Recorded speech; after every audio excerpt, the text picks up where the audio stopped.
En cherchant à raconter une histoire d'amour, à raconter une histoire de gens qui se battent pour leurs rêves, qui tentent d'y arriver, en découvrant un documentaire qui est celui de Pierre Toretton.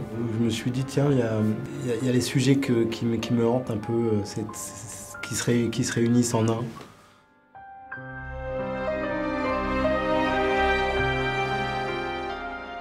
J'ai commencé à tout lire, tout regarder.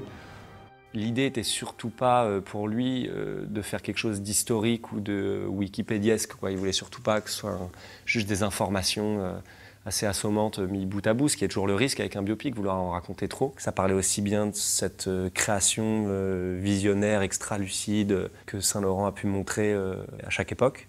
Et en même temps, évidemment, de ses démons, de ce qu'il a connu de moins glorieux, de pire. Et je pense qu'il a autant brillé parce qu'il y avait cette part sombre, donc il fallait en rendre compte. Avec mes robes, avec mes dessins, j'essaie de m'exprimer, mais si on m'en empêche, je vais mourir.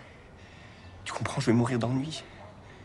Ce qui m'a touché, c'est la nécessité de ces deux êtres. La nécessité d'être ensemble et la nécessité de créer. L'un dérobe, l'autre une entreprise. Pierre Berger, dans les lettres à Yves, dont je me suis moi beaucoup inspiré, dit Yves Saint-Laurent n'était heureux que 2 fois par an, lorsqu'il saluait à la fin d'une collection, au printemps ou à l'automne. Et je crois qu'il a tout mis en œuvre pour que ce bonheur, aussi éphémère soit-il, dure le plus longtemps possible.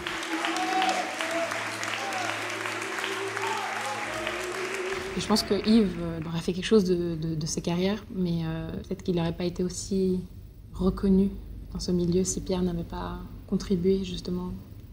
C'est un don de soi. Il venait pas du tout de la mode, il n'y connaissait absolument rien. Mais par amour pour Yves, il a plongé corps et âme dans la haute couture. Chez Saint-Laurent, il y a quelque chose de très romantique. C'est pour ça que aussi il est aussi vénéré. Il y a la création pure, et il y a le personnage qui est mythique. Parce qu'il il a cette double face, à la fois totalement solaire et en même temps très sombre. Il était un éventail de qualités, vraiment, on avait envie d'être avec lui, je suis sûre. Et d'être admiré par lui, ça devait être fou.